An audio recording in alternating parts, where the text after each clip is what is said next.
Good morning, good evening, and good afternoon, depending on where you are in the world.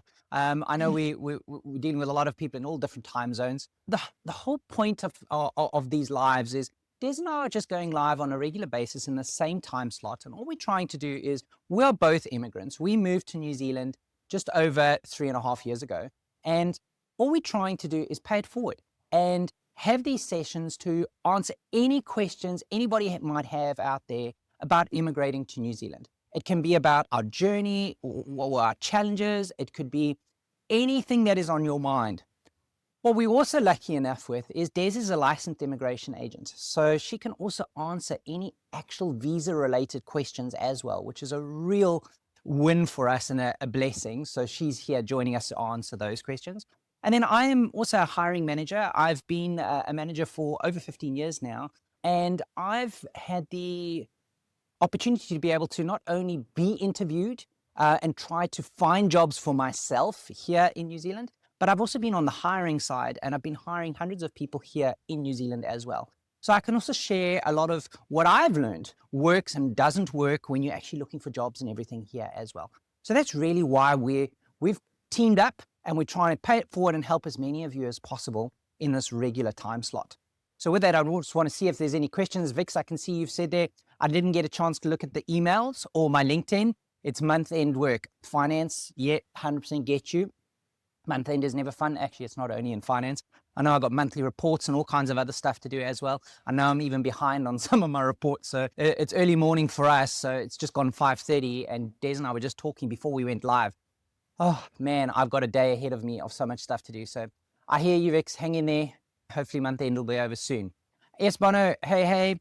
You've said there, Sibo here. Oh, it's Sibo. Okay, Sibo. So nice to have you join us. Hope you guys had a great day. Had a good day, Sibo. Just too much to do. That's all. I had a good night's rest now, but it's early morning for us.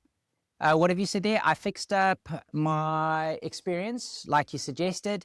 Thanks for the tip. Oh, Sibo, I love that. When are you actually coming out here? Remind me again, Sibo. I know you're coming out here to do some job hunting. So I'm guessing, I can't remember. It was in the next couple of weeks or something, wasn't it?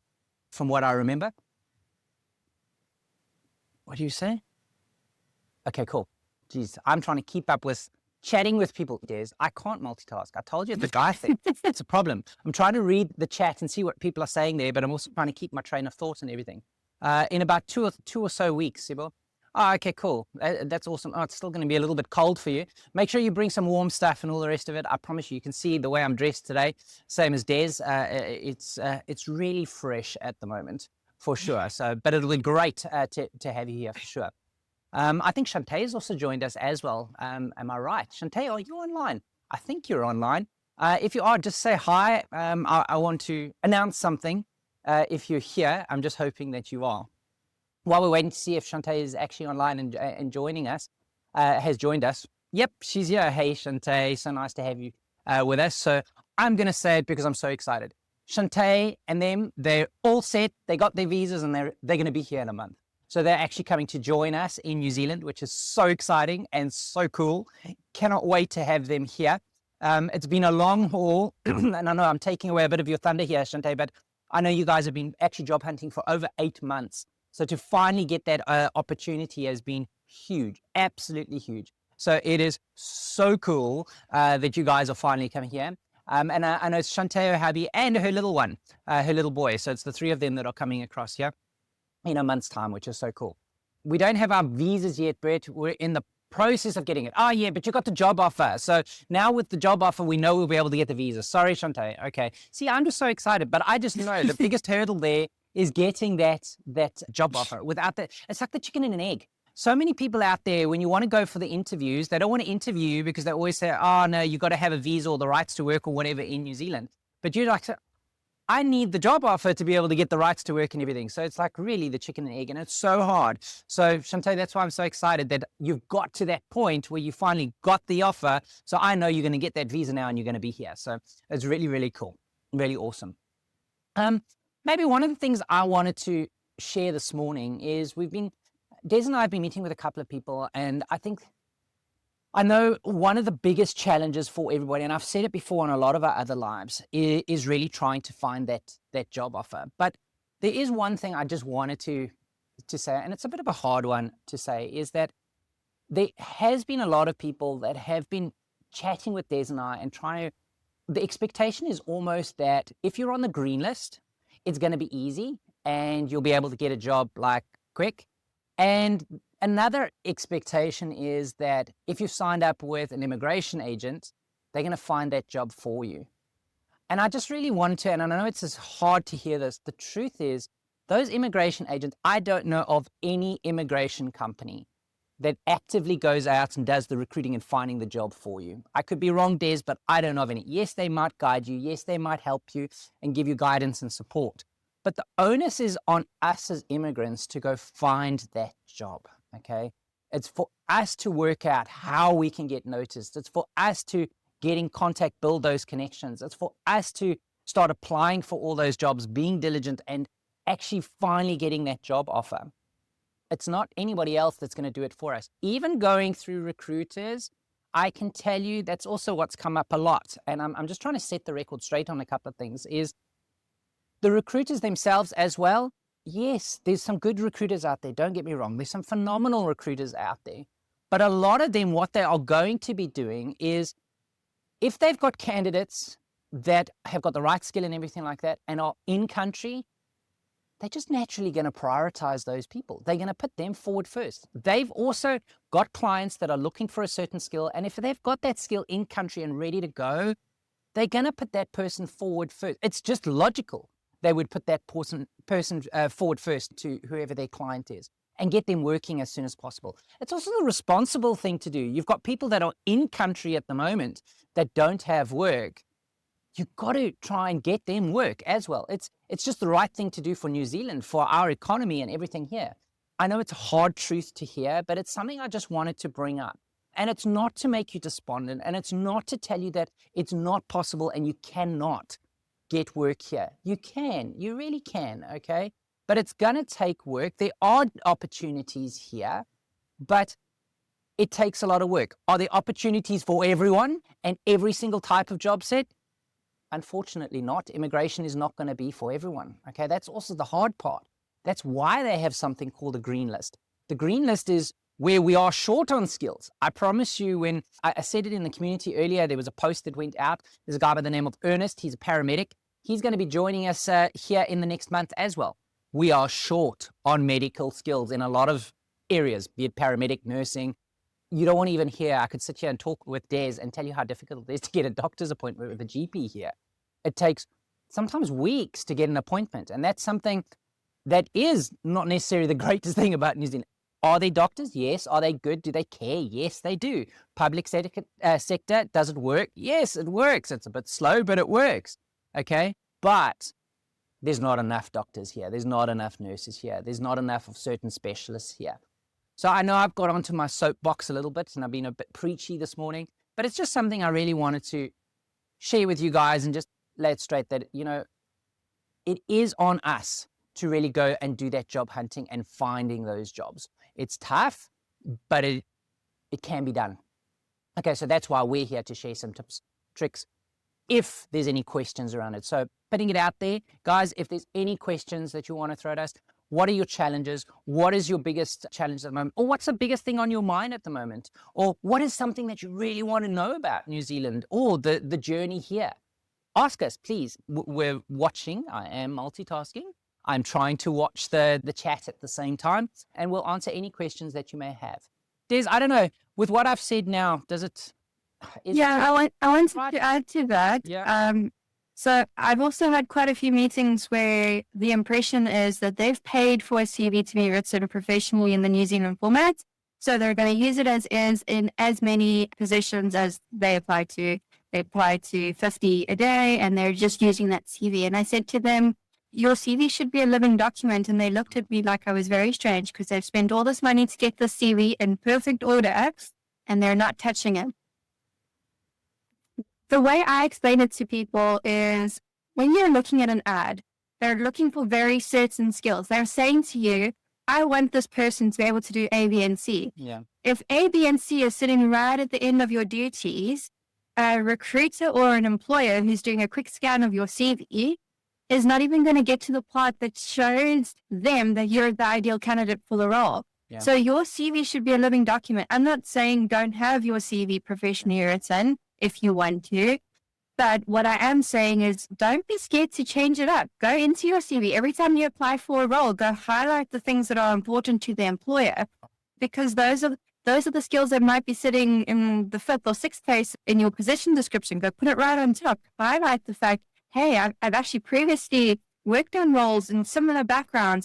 I've specialized in these areas. Your CV should be a living document, and the same with your cover letter. Yeah. Your cover letter shouldn't be a recap of everything that's in your CV. The employer is going to see your CV. It should highlight what they were looking for in the position that you're applying to, absolutely. But then it should go one step further. It should explain what you've achieved in your roles and how that's pertinent to the role and why you would be the best fit for that role. Yeah. And show off the fact that you know a little bit about the company. It makes a huge difference if an employer is looking at a cover letter and can see, hey, this person actually knows what my company does. They've taken the time to actually understand the role. Jeez. Des, you're preaching to the converted, but I also know it's hard. Let me just take a step back before I answer what you've just said now. There's a lot of people that might be online right now and listening and saying, but it's so hard and I've paid a lot of money and, they were the experts. Why did they misguide me? Why didn't they tell me this and whatever else before I spent a lot of that money? And I know that can be tough as well. But I promise you what Des is saying is, it is so true, guys. If you really want to stand out, that is something you got to do. I did a podcast interview. I've got my podcast, Soft Landing Podcast. There was a GM, a general manager here in New Zealand that I interviewed. It was a couple of months back. And one of the things I was trying to get into his mind about was, what is he looking for as a hiring manager as well? Over and above me being a hiring manager, I thought, let me talk to some others. And when I was chatting to Andre and he was unpacking it, one of the things he told me is that on the CV, he called it stacking your skills. Okay, so over and above what Des said now is you go read that job offer and you see on the job offer, what are they actually looking for? What are the keywords? What is the pain that they're hiring a person to try and address? Make sure you talk to that, because that's going to make you stand out. But he said also then go stack your skills, because then you could show and you customize that every single time you apply for a position. You can't use the stock standard, same one, same generic, same carbon copy every single time. It's a separate version of your CV with those stacked skills and addressing that position that you've applied for, and a cover letter that is your sales pitch. That is all about you. That's the elevator pitch of saying, why me? Why should I choose this person? And that's where Des is right, where you're tying that into the research you've done about that company, researching their values, researching what's important to them, trying to tie it into that so they know, oh, geez, this person has actually really taken time to understand what our company is about, what our values are about, what we're actually looking for, what potentially our pains are. So I just cannot stress that one enough. Really, it's so important. It's hard. It's a lot of work. I know that, but it is something that I promise you, it works. It absolutely works. I did it for, and I gave the example in the Coffee Connect yesterday, is when I was applying, I've been at the bank now for about 2.5 years. So it was 2.5 years ago, I get it. But it was when I was in country and I was shopping around to see, and I wanted to move. I'd been here for a year now and I wanted to move to a new company. And when I was applying, to example, for Te Whatu Ora, which is the Ministry of Health, I made sure that my cover letter was talking to when I was a paramedic. So yeah, in a past life many years ago, I did volunteering and everything back in South Africa. But I spoke to that because they're in the health sector and they're all about helping people in the medical field. And yes, although I'm in IT, I was relating that back. And I was able to get the interview and everything and meet with them. Yes, I chose not to work with them, which was great. And I'm so glad I did, because I was blessed enough to choose between two options. But shortly after that, they went through retrenchments and a restructure. So I was so grateful I didn't move across there. But the point I'm trying to make is I got that interview. That's what you're trying to get, is just the interview. It's not the job first off, it's the interview. Anything you wanted to add there, Des? Des? The only thing is, I would also say on LinkedIn, so take it a step further. When you're stacking skills in your CV, on your skills section on LinkedIn, you can add up to 100 skills. And it's one of the first things I think every client that has worked with me where I've done a review of their LinkedIn for them, they're going to say, Des told me to go and adjust my skills, add more skills. the reason for that, it allows up to 100 skill. Go and utilize it. Those are keywords that recruiters are looking for. So go and highlight all your skills. Yep. And if you find a new one while you're applying for a new job and you're like, hey, I actually didn't think of that as a skill, but it is a skill, I can do it, then go and add it to LinkedIn. Yep. It is something that is used here a lot by recruiters, using tools to search for certain words. Make sure you're highlighting all of the important skills on your LinkedIn as well. Yep. No, that's a very good point, Des. And I know that even although they're using it to, it's almost like they're using it to shortlist. So if you've got the keywords, they're trying to shortlist to get a honed in pile of applicants they want to look at. It's still, I know a lot of people say it's all AI and AI just chucks you out. In my experience, AI is helping with a lot of the shortlisting and helping us where to focus, but they're not chucking a lot of them out. At the end of the day, it is recruiters that still decide, all that hiring manager. So I'm telling you, put this in your CV, your cover letters. It genuinely does help. I'm just looking at the chat. Des, there was a question here, and I think it was Sibo that's asked one. She says, my sister lives in Taupo, but my connections and meetings are in Auckland. Is it worth it to get Airbnb? Please go to Taupo. It's beautiful, okay, if you can, just because it's a beautiful place to go. A lot of holiday makers go there. But for your benefit, Sibo, and what you're trying to do with connecting and meeting people in Auckland, I would go for an Airbnb personally, because that's quite a way to drive. And if you've got interviews and everything, I'm just thinking logically, in the morning in CBD, holy moly, I don't want to even try guess what time you're going to have to leave to try and get there. Like, I'm talking hours to try and get to CBD, unless they're online interviews. So I would definitely recommend the Airbnb. You agree, Des? Yes, absolutely. And I was lightly informed it's called Taupo. Oh. Sorry, I've also been saying Taupo the whole time. Oh, Des, you make me laugh. I've done some other TikToks as well, and there's a lot of Maori named places as well. And I know I butcher the names. I know I do. Okay, I'm definitely a foreigner when it comes to that. And I have had people that get quite upset with me and are trying to teach me how to say it. And it's just, yeah, it's just not sinking. I'm sorry. I know I butchered. So just say it again. How do you say it? It's Taupo. Taupo. Okay, so it's Taupo. But yes, it's stunning, and we can't wait to see your photos by the Taupo sign. But definitely get accommodation for here in Auckland, because I can't imagine you getting the 4 hours of the drive plus any traffic and then still getting to a meeting on time. Yeah, no, it's definitely beautiful place to go on holiday and sightsee, but not somewhere to, if you've got interviews and all the rest of it in Auckland, no, Sibo, that one's going to be a tough one for you. That one wouldn't work, no. You were just talking about the comment. You said, sorry, characters are limited. Should I look into getting accommodation for about a week? Well, it depends. How long are you going to be here, Sibyl? Sorry, that one's a bit of a tough one for me. When you're saying for a week, I don't know what you mean. If you're going to be here for only a week, then yes, only a week. Sorry, I'm being logical here. But if you're going to be here for 3 weeks, then you would need 3 weeks accommodation. So I'm just trying to understand your question. Sorry, Sibyl, don't laugh at me. But if you could maybe just clarify there, and then I'll be able to answer that one. Oh my gosh. And the hikes, can't wait. Oh, the hikes are beautiful here. Getting out into the country here is beautiful. It's different, especially for those of us that are from Africa. I think we're blessed in Africa. Africa is beautiful, and with the wildlife and everything like that, and going out to the bush, I can tell you that's something I miss very much, especially this time of year, in the middle of the year, when it's cold like this. I loved nothing more than going with a family to the bush, and you'd have a bonfire or bushfire going, and you're sitting around the fire and you can smell that fire, and that's trying to keep you toasty warm when you're sitting out in the fresh cold, and then you can hear the jackals in the background and everything like that. And then you braaiing those marshmallows with the kids, and you bring out the hot chocolate. I promise you, that is memories for me, and I miss that a lot, and it's a lot of nostalgia. But I can tell you that it is beautiful here. It's got a different type of beauty going out into nature, and the hikes and the walks and everything, Sibyl. So it's really cool.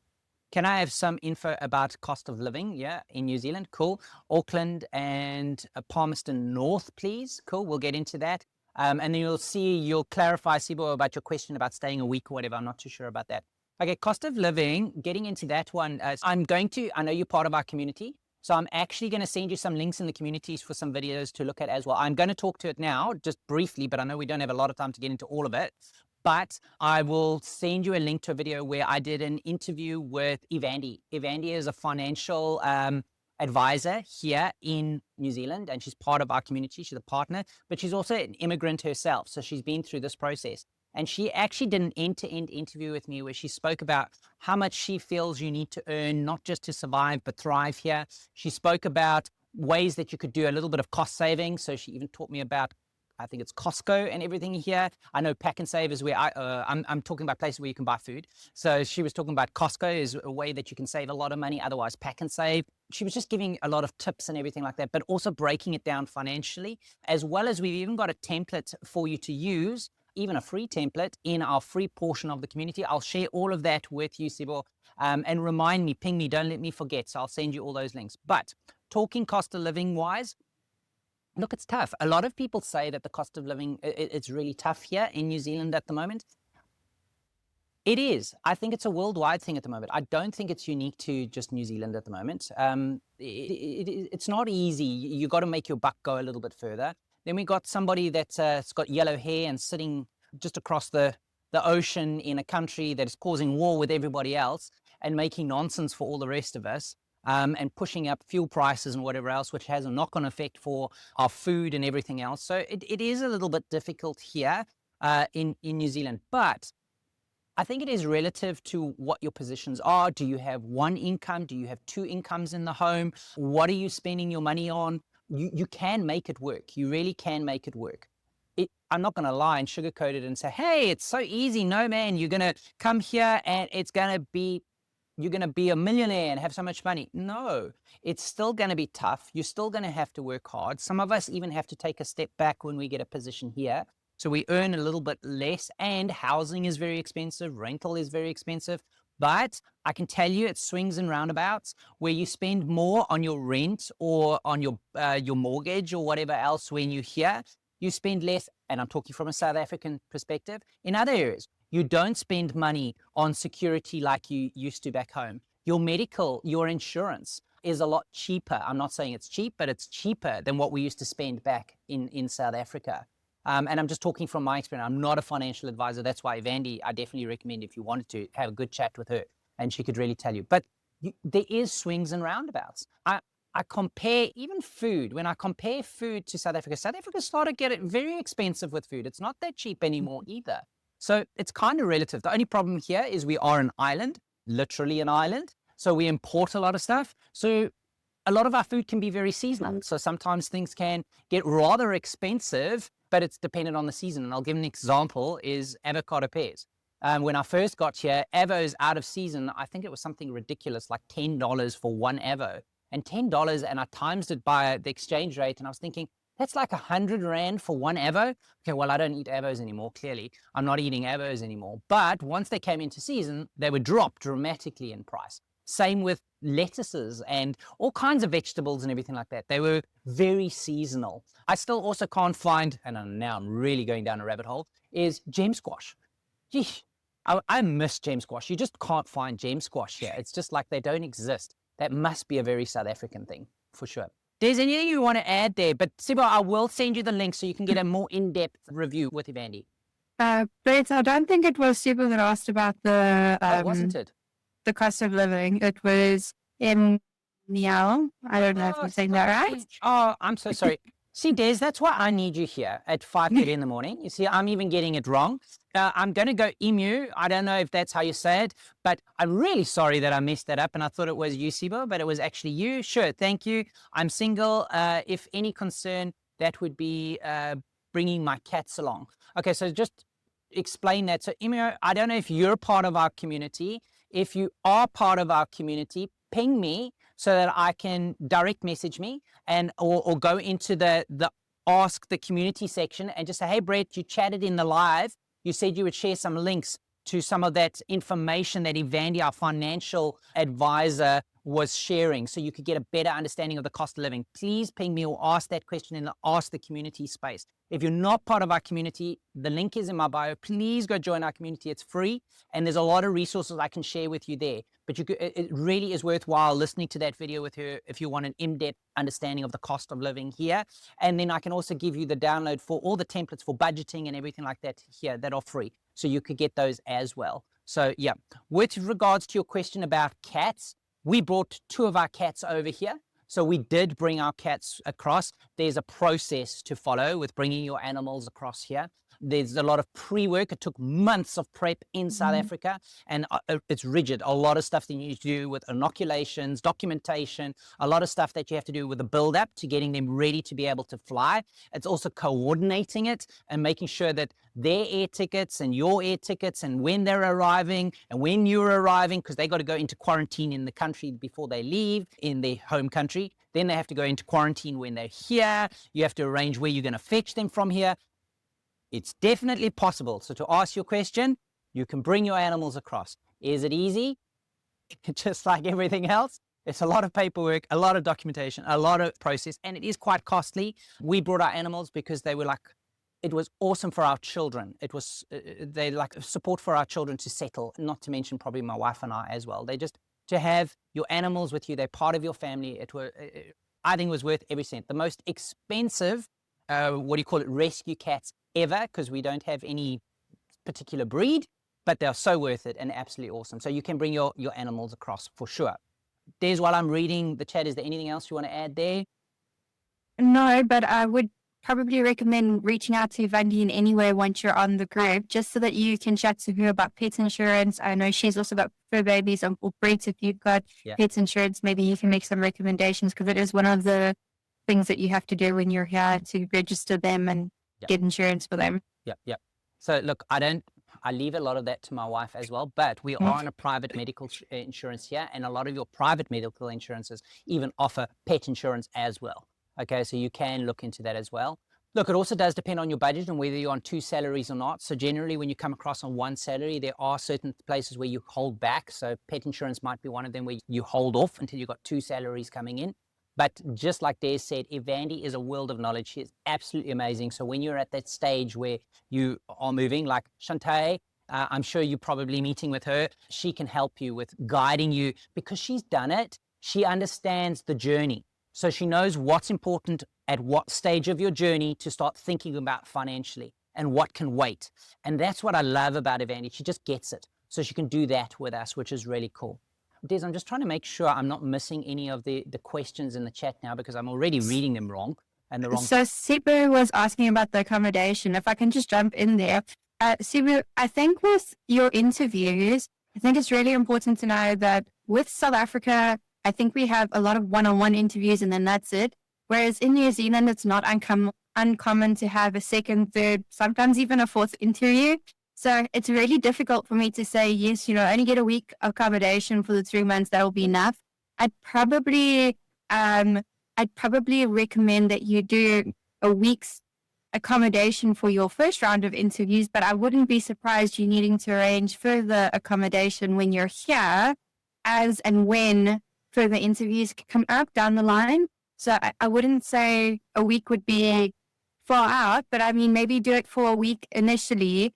Try and do all your initial interviews in that space, but then don't be alarmed when they do ask for 2nd or 3rd round interviews, and then just, play it by ear as to how you arrange accommodation then.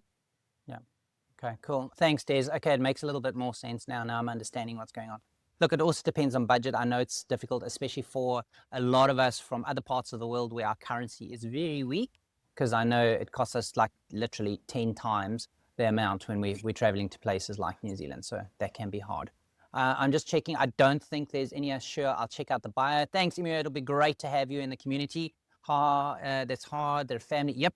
Animals are definitely family. Agree, Sibo. I think I just have to look into getting some cheap accommodation. Yeah. So you got to shop around and look for accommodation that is way more affordable. Look, Sibo, we had a challenge where, oh man, and I know that's one of the things that Vandi was telling us when we were first moving across here. So Vandi, she even meets with you once you've got like where you're at the stage like Shantae, where you've got your job offer and your visa's coming through. So now you're actually really starting to plan to move across. She met with us when we were still back in South Africa. She virtually met with us online. And she gave us a lot of guidance around our finances and budgeting and what we need to consider. And one of the things that she even, I don't know if you call it an emergency fund, a slush fund, a pot of money to dip into when things don't go according to plan. And I'm so grateful she gave us that guidance, because I can tell you when we were leaving, it was when we were at the airport about to board, We got a phone call an hour before we were boarding, half an hour before. My wife got a call.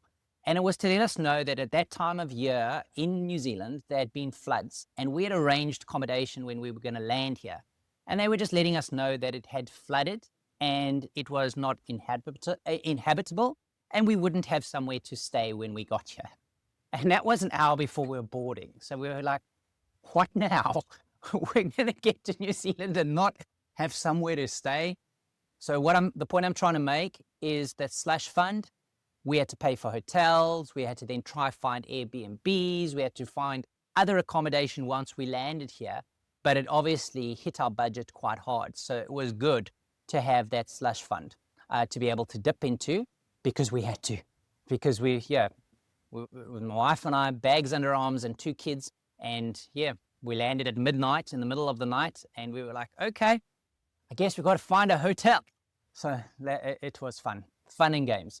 Even trying to get your SIM cards and everything like that at midnight at the airport, running in and out of the airport using their wireless, trying to go outside, organize a bus or a taxi or whatever. It was fun, I promise you, fun and games. Any other questions? Let's see. Sibyl says, I think I just have to look into getting, cheap accommodation. Oh, sorry, I read that one already. So yeah, that's it. Cool. So I don't know, are there any other last questions? Otherwise, I know we've gone on the hour. Okay, cool. Then I just want to maybe end off with just telling everyone, first off, thank you so much for making the time to join with us. It's really awesome to have you guys join us. It makes it so much easier for Des and I when you guys interact, ask questions. We just want to help. And I love it when you guys join and ask questions. So thank you for all the questions today. We're really just trying to help point you in the right directions and try help you, just learn from us, do better than us, have a softer landing than what we did.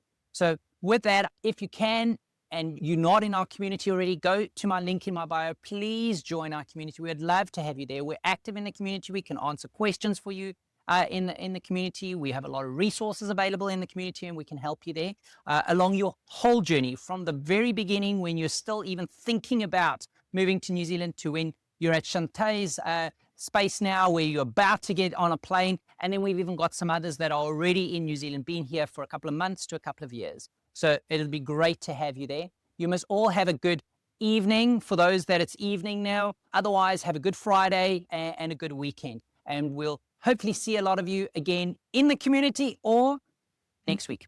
Keep well, everyone. Cheers. Bye. Bye.